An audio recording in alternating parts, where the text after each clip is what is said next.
Old Town San Diego. Hiện nay thì Vân Sơn đang đứng ở một cái thành phố cổ của San Diego, có nghĩa là thành phố cũ của San Diego. Nơi đây 10.000 năm trước, các nhà khoa học đã tìm ra dấu vết của những người thổ dân Nam Mỹ đã sống ở đây rồi. Nhưng mãi đến năm 1542 thì người Tây Ban Nha họ mới mang quân, mang tàu thuyền qua chiếm khu đất này làm thuộc địa của họ. Và từ đó họ xây nên cái thành phố San Diego này.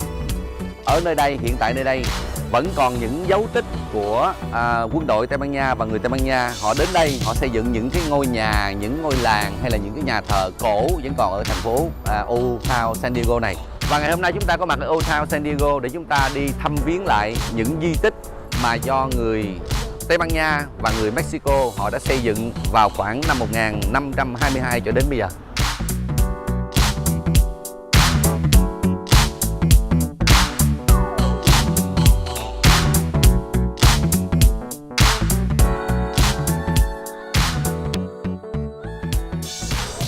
Đây là một cái ngôi nhà tiêu biểu của một cái đôi vợ chồng. Người chồng thì là người Tây Ban Nha và người vợ là người Mexico. Họ đã lấy nhau vào năm 1827 và từ đó cho đến 60 năm sau họ đã xây dựng khu đất này trở thành một cái làng nhỏ như thế này. Trong này có đầy đủ tất cả mọi thứ, kể cả một cái nhà thờ nhỏ nhỏ trong này rất là hay. Và qua 4 đời sinh sống của gia đình này, họ đã dựng tất cả những cái khu vực này như thế này. Và nếu mà nói như vậy thì đây là một trong những cái di tích mà đã đứng tại vùng đất này gần 300 năm.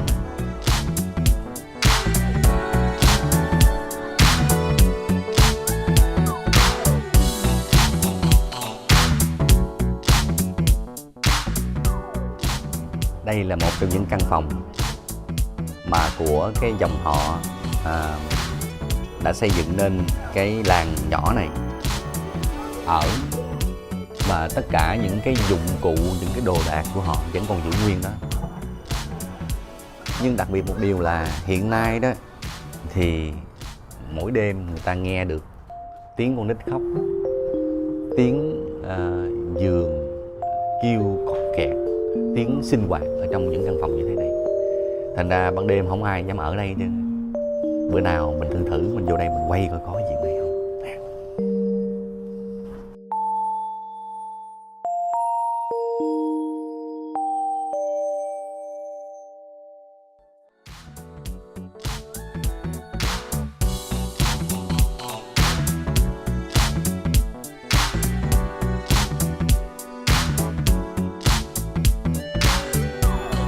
Bây giờ chúng ta xay lúa mạch hay là chúng ta xay bắp chẳng hạn, chúng ta dùng những cái máy dụng cụ tân tiến để chúng ta xay.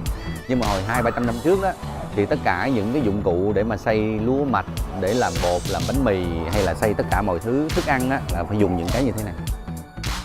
Đây là những cái cối xay hồi xưa, giống như Việt Nam chúng ta vậy. Hồi xưa Việt Nam chúng ta có cối xay bằng đá đó, xay như này. Thì người Tây Ban Nha, người Spain họ đã xay thức ăn, họ xay bột mì, họ xay tất cả mọi thứ bằng những cối xay như thế này. Và khi mà họ nướng bánh mì, nhồi bột nướng bánh mì thì họ nướng trong những cái lò như thế này. Đó, đốt củi này nè, bắt đầu đi bỏ ở đây nướng bánh mì, nướng bột, nướng bánh. Hay là ở đây giống cái lò nướng pizza. Pizza là của người Ý thì chắc có lẽ không phải là nướng pizza, nhưng mà nướng bánh mì nằm con này, nướng bánh, nướng đồ nằm này. Chứng tỏ là hồi xưa gia đình này giàu dữ lắm luôn. Đây là một gia đình mà như Việt Nam chúng ta nói là phú hộ ở trong cái làng. Nhìn cái cách trang trí cái khu vực ăn uống của họ thôi thì chúng ta cũng hình dung được những cái gia đình hồi thời xưa. Theo dõi qua những cái phim ảnh tài liệu thì chúng ta biết được đây là một gia đình rất là giàu có, và họ phân biệt giai cấp như thế nào. Cha ngồi ở đâu, con ngồi ở đâu, dòng họ anh em theo cấp bậc ngồi đàng hoàng, theo từng cái ghế khác nhau, chứ không phải là ai muốn ngồi đâu ngồi, ai muốn ăn gì ăn. Và cách sắp xếp cái dĩa, cái bàn thức ăn của họ cũng vậy. Chứng tỏ đây là một gia đình có quyền lực và giàu có vào thời đó. Nhưng mà 300 năm sau thì như thế nào? tất cả mọi người đi hết để lại như thế này, hình ảnh cho hậu thế xem chơi thôi chứ không làm gì hết ha. Thành ra thôi, vì chúng ta có gì trong cuộc sống chúng ta vui chơi hưởng đi, đừng có làm cho cố để lại rồi giờ ta vô đây chụp hình thôi chứ không ai làm được gì đâu nhé. Ok.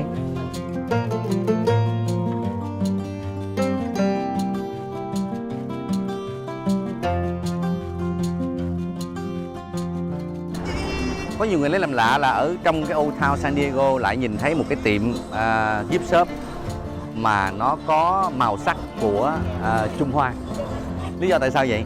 Là tại vì hồi xưa cách đây 100-200 năm trước đó thì người Hoa họ một là họ nghèo khổ, họ đi theo một số người châu Âu đi qua đến bên Mỹ để họ đào vàng hoặc là họ làm công nhân. Song song thế đó thì cũng có một số người bị dụ bán ở bên này để làm những công việc nô lệ như vậy.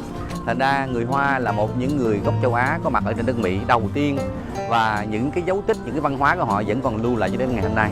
Thành ra Old Town San Diego vẫn có những tiệm gift shop của người Hoa.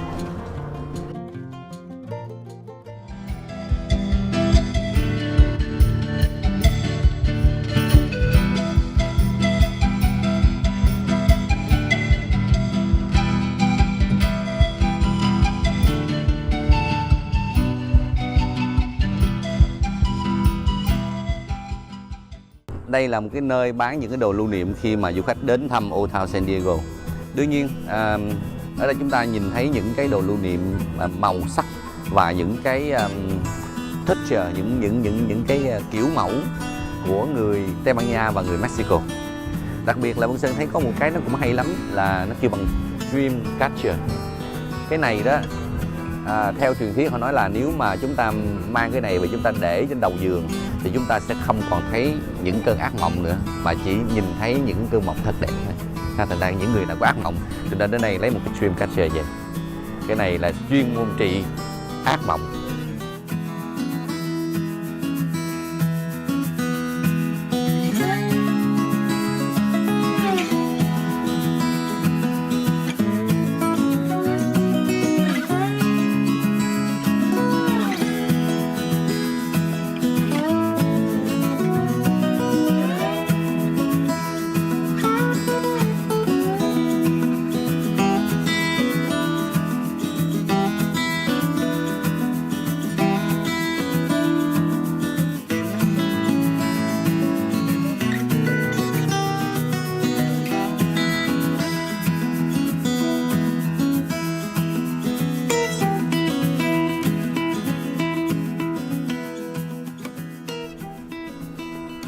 Hay lắm, chỗ này hay lắm.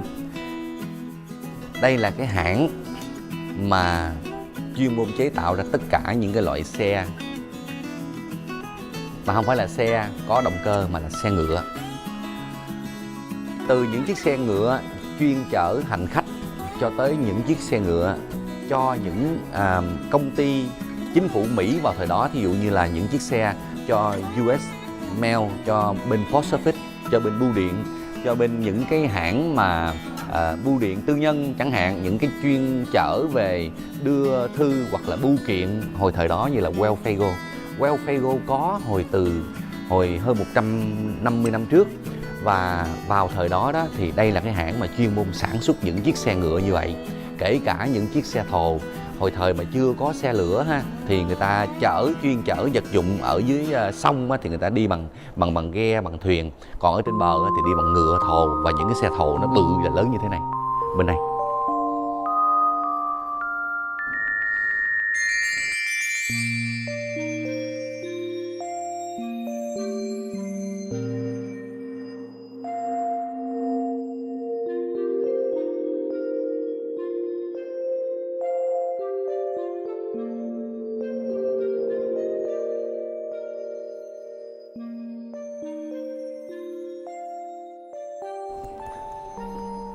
đây là những cái dụng cụ mà hồi xưa đó, người ta dùng, ví dụ như là bằng ủi nè, bằng ủi than, máy in chữ, cưa, và những cái tool, những dụng cụ hồi xưa dùng để mà chế biến ra những cái xe, những cái vật dụng hồi xưa dùng. Nó vậy nè, thô sơ vậy thôi.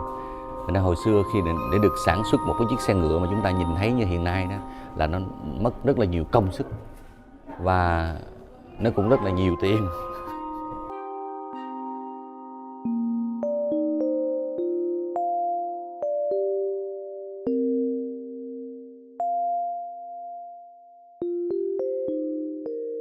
Đây là những cái yên ngựa mà ở ngay cái hãng này họ đã sản xuất ra, giữ lại. Hiện nay thì cái công nghệ mà để sản xuất những yên ngựa như thế này đó nó dễ dàng hơn và làm có thể đẹp hơn nữa. Nhưng mà chúng ta hãy nghĩ ngược lại vào khoảng thời 200-300 năm trước mà đã sản xuất được những yên ngựa với những cái hoa văn như thế này rồi, thì đây là kể cả một kỳ công rất là lớn. Và những cái người thợ vào thời đó phải tinh tế, phải giỏi vô cùng mới làm được như vậy. Có những cái yên ngựa họ làm toàn bằng da không, mà có đệm, có lót mút, có lót đệm ở dưới. Và có những cái yên ngựa thì không có bằng da, bằng gỗ. Đó, những cái ngựa như thế này nè mà cởi là chết luôn, cả ngày lại chết luôn. Giống như ngồi ghế gỗ vậy đó, ngồi cả ngày sao chịu nổi, mà nó còn cởi ở dưới.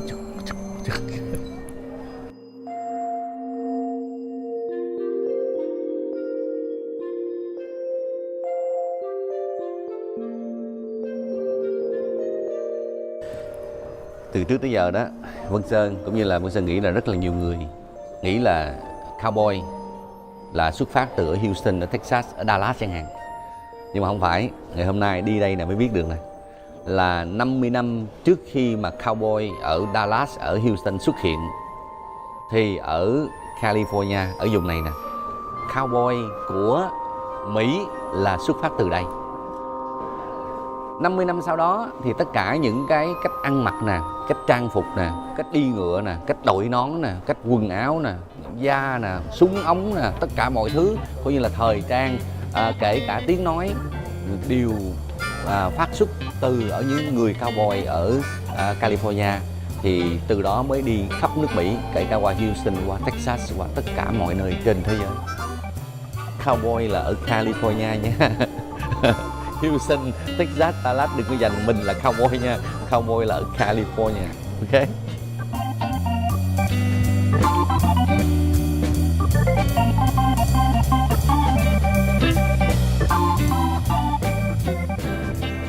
Đây là những cái vật dụng làm bằng tay của những người thổ dân ở vùng đất San Diego này hồi thời xưa. Tuy là của những người thổ dân này họ làm, nhưng mà những cái này á, hồi trước khi mà người Tây Ban Nha đến họ không biết làm những cái như thế này. Thì người Tây Ban Nha họ mang cái văn minh đến vùng đất này và họ đô hộ vùng đất này để làm cái gì? Để họ lấy cái văn minh đó, họ lấy cái hiểu biết đó, họ mang đến để họ lấy tất cả những cái nhiên liệu, những cái vật liệu ở vùng đất này, kể cả cái nhân công là những người thổ dân thời đó. Hai cái đó họ phối hợp lại làm ra những mặt hàng như thế này để họ mang về bên Tây Ban Nha, họ bán cho nước của họ, họ kiếm lời, họ make money bằng cách như thế. Kinh khủng ha.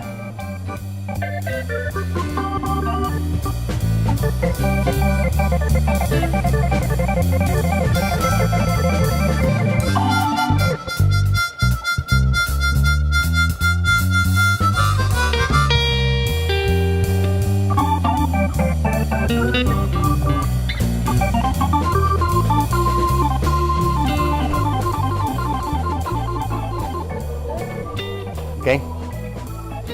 Đây là cái ATM machine của Wells Fargo Bank hiện nay. Nhưng mà không có ai biết được là hơn 150 năm trước, Wells Fargo là một công ty vận chuyển. Giống như ngày hôm nay là UPS, FedEx hay là DHL vậy đó. Chuyên môn vận chuyển những hàng hóa, nhận hàng, bảo đảm và chuyển qua từ tiểu bang này qua tiểu bang khác, thành phố này qua thành phố khác. Công ty vận chuyển Wells Fargo bây giờ trở lại là Wells Fargo Bank. Vào thăm viếng hồi xưa 50 năm, 150 năm trước Wells Fargo như thế nào. Okay.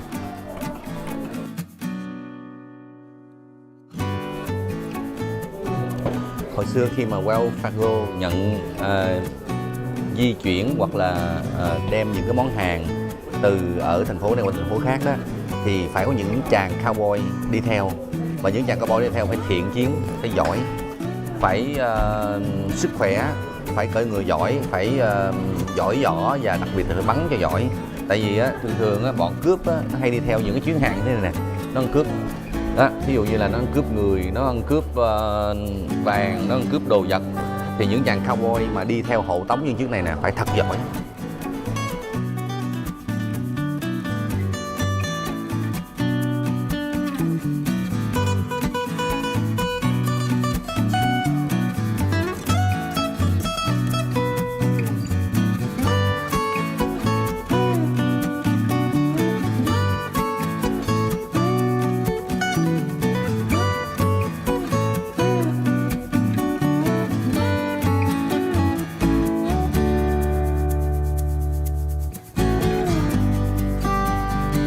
Đây là những cái thỏi vàng thiên nhiên mà người dân San Diego hồi xưa họ đãi được, họ đào được ở trong những cái hầm mỏ như thế này.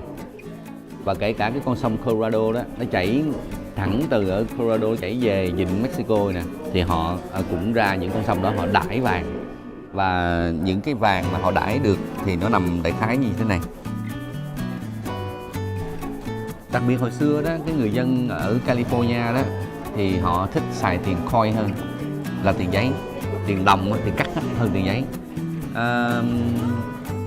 Họ giải thích là cái tiền đồng của người California, của người Mỹ và cái tiền đồng của người Mexico nó gần gũi với nhau. Thành ra cái người dân của người Mỹ hoặc là Mexico họ đều xài tiền đồng hết. Mặc dù tiền giấy lúc đó nó đã rất là thịnh hành, nhưng mà họ không thích xài, họ thích xài tiền đồng hơn. Đây là những cái dụng cụ nè, những cái dụng cụ xẻng nè, khoan nè, sắt, tất cả mọi thứ nè, đồ đãi vàng nè. Đây là tất cả những cái thứ này, dụng cụ này. Cái người công nhân hồi xưa lúc nào họ cũng có những dụng cụ này để họ đi đào, đi cuốc và đi đãi vàng. California là nơi có vàng nhiều lắm. Hiện nay cũng còn rất là nhiều vàng. Hồi xưa đó là người Spain đó, họ đã lấy rất là nhiều vàng và họ gom góp, họ chôn giấu ở nhiều nơi khác nhau. Hiện nay thì cũng có rất là nhiều người đi tìm những cái mỏ vàng của người Spain hồi xưa, họ chôn giấu, họ cất ở California. Đặc biệt là San Diego này cũng còn nhiều lắm. Người nào mà hay được thông tin này nhớ mai mốt đến San Diego đi tìm vàng, nên mình đào, lấy mình đi đào tìm vàng.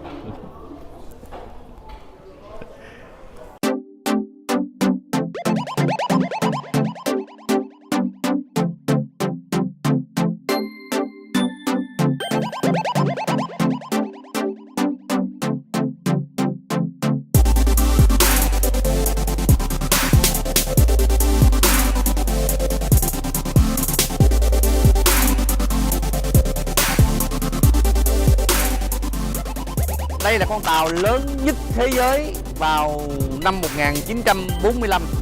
Bởi vì con tàu này nó được xây dựng, nó được dựng lên, nó được làm lên để phục vụ cho đệ nhị thế chiến World War II. Và bây giờ mời quý vị theo chân Quân Sơn chúng ta bước lên thăm mấy con tàu được mang tên là USS Midway.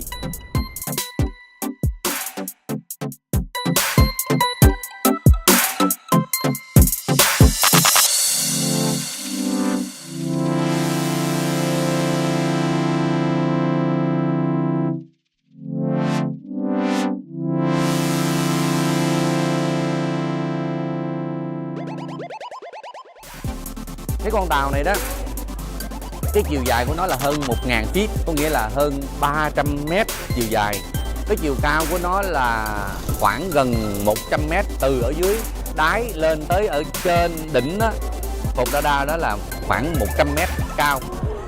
Cái con tàu này nó có thể nó chứa được 80 chiếc máy bay, 50 chiếc xe tăng, hàng ngàn những chiếc xe con nhỏ nhỏ, kể cả 6 con tàu chiến nhỏ trong lòng của nó.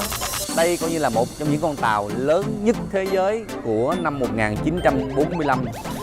Năm đó nó được xây dựng, nó được làm nên để phục vụ cho cuộc chiến World War II, cuộc chiến thế giới thứ hai. Và nó đã ở trong quân đội Hoa Kỳ, ở trong biên chế quân đội Hoa Kỳ lâu nhất luôn. Từ năm 1945 nó ở tới năm 1992 nó mới được về hưu. Và hiện nay nó đang nằm ở đây, ở cảng của San Diego, để trở thành một cái museum, trở thành một cái nơi mà để cho người ta đến, người ta nhìn thấy nó, người ta được bước nó, người ta chạm tới nó. Chứ hồi xưa thì đừng hòng. Hồi xưa đây, coi như đây là một trong những công cụ chiến tranh đắt giá nhất của Mỹ. Hồi năm 1945 có nghĩa là cách đây khoảng chừng 70 năm trước đó, mà nước Mỹ đã bỏ ra hơn 200 triệu đô để xây dựng nó lên. Thì ngày hôm nay nó hơn cả tỷ đô. Và cho tới ngày hôm nay cũng vậy, nó vẫn là một trong những chiến hạm mang được nhiều chiến tích oai hùng nhất đến cho quân đội của Hoa Kỳ. Và đặc biệt là cái chiến hạm USS Midway này, nó cũng đã từng tham gia vào những cái công cuộc từ thiện, như là giúp cho người Việt tị nạn sau biến cố năm 1975 họ rời đất nước Việt Nam đi bằng những con tàu đó, thì chiến hạm này nó cũng đã vớt được rất là nhiều người tị nạn vào thời đó. Hay lắm. Chỉ có một tầng thôi, bây giờ chúng ta đi theo Vinh Sơn để đi tham quan những tầng khác nữa. Đây chỉ mới một tầng thôi.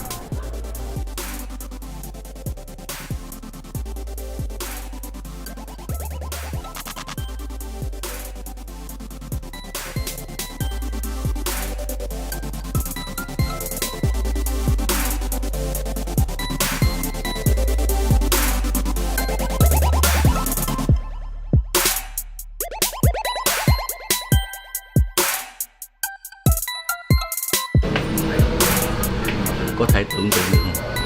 Không thể tưởng tượng được là ở dưới một cái battleship như vậy lại có một cái nhà thờ. Họ lo cho cái tinh thần của người chiến sĩ tới vậy nè. Xem không?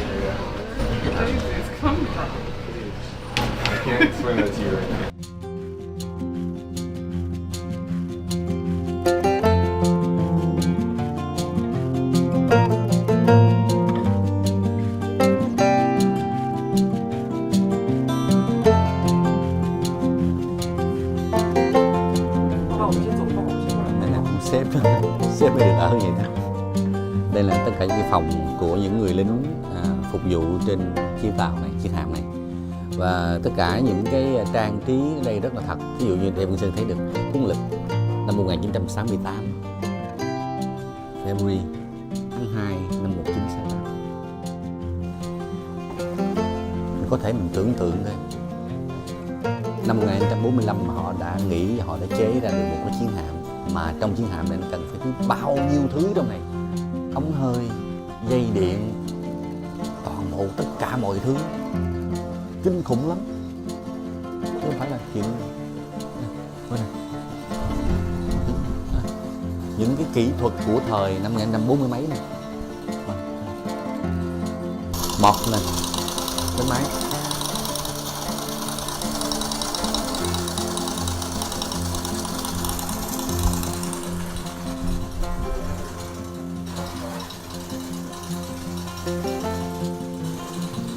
Cái này không có. Cái này thời đó không có. 40 mấy không có cái này. Cái này là phải tới năm 80 mấy mới có nè. Tới mới có video nè. Okay. Phải đến máy. Mấy cái này cái năm khoảng năm 90 mới có mấy computer được.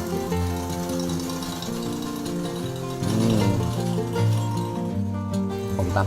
Wow. Úi cha. Đây là phòng sĩ quan đây.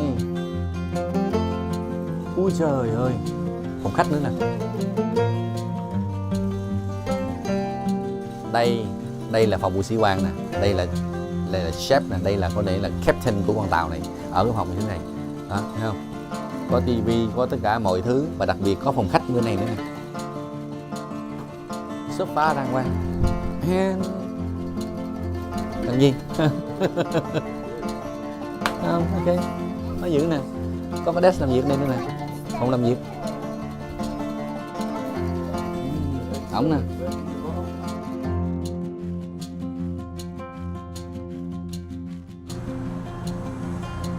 Như là nhà hàng 5 sao luôn ha. Steak nè, rồi french fry nè, salad, rồi dĩa, rồi khăn, rồi ngồi ở đây á, là bàn trận chiến sẽ đánh như thế nào, và khi đánh thắng rồi đãi ở đây nè.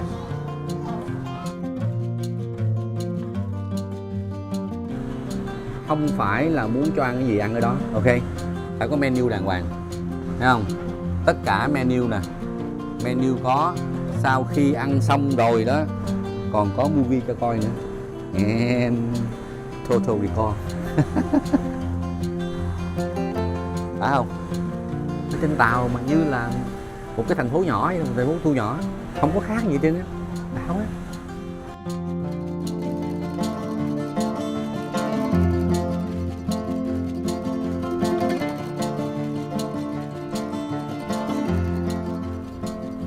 máy giặt hồi thời xưa này.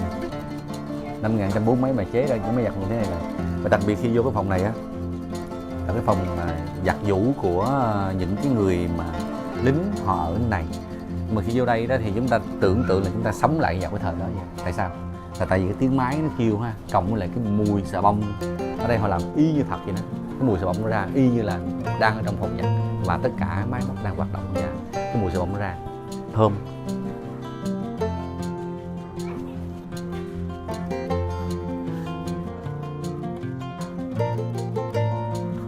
Tưởng tượng nổi không? Có nhà mai trong này luôn, kinh khủng quá. Có kể cả cái nhà mai trong này luôn, quá trời đó.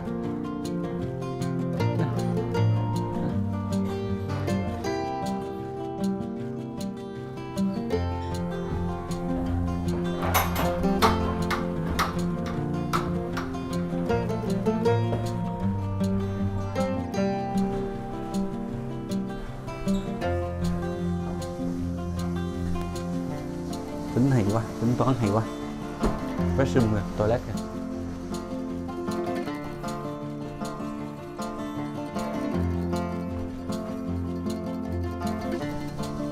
Đang có người ngồi luôn.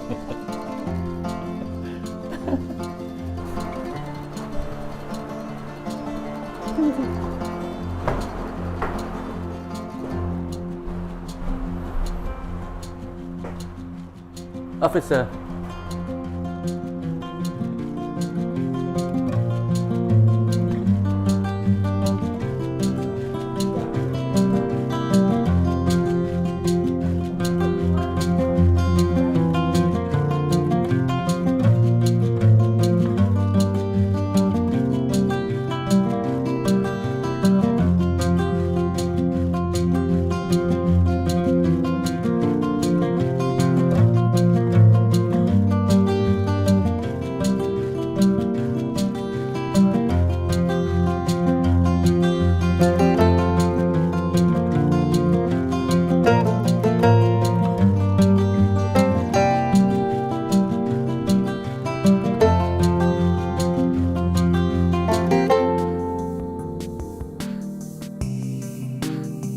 Những chiếc máy bay này chúng ta ít thấy ở ngoài, nó chỉ được chế ra, được tạo ra để cho mang vào những chiến hạm như thế này.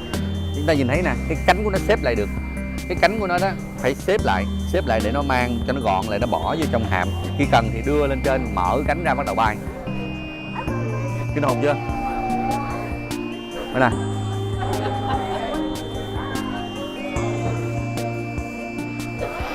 Cánh cụp lại ha. Ông Sydney Summer, ông đã lái chiếc này và tham gia những cái trận chiến như thế này, quân chương, và đây là những trận chiến tham gia. Cái chiến này á là nó được phục vụ trong hạm đội 7 của Hoa Kỳ, có nghĩa là cái chiến này nó nằm ở bên biển Thái Bình Dương.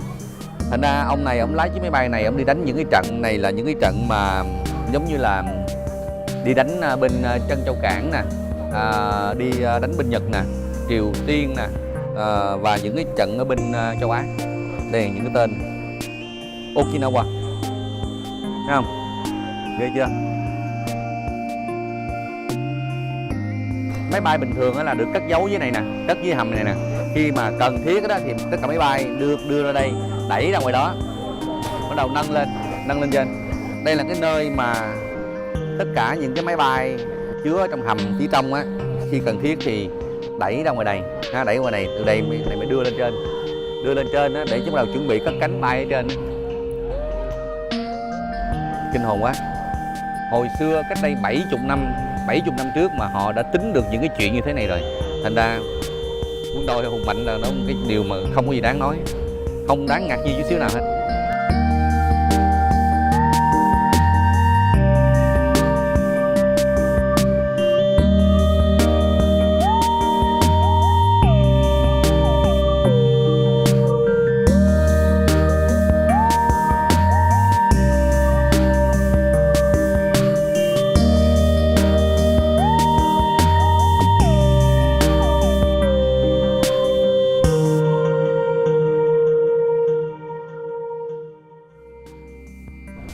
Đây là cái fly deck, hay còn gọi là cái đường bay. cái đường bay để cho tất cả những cái chiến đấu cơ của chiếc hạm USS Midway này từ ở dưới lòng hạm đưa lên trên cái đây flight deck để họ bắt đầu cất cánh phục vụ cho những cái mission.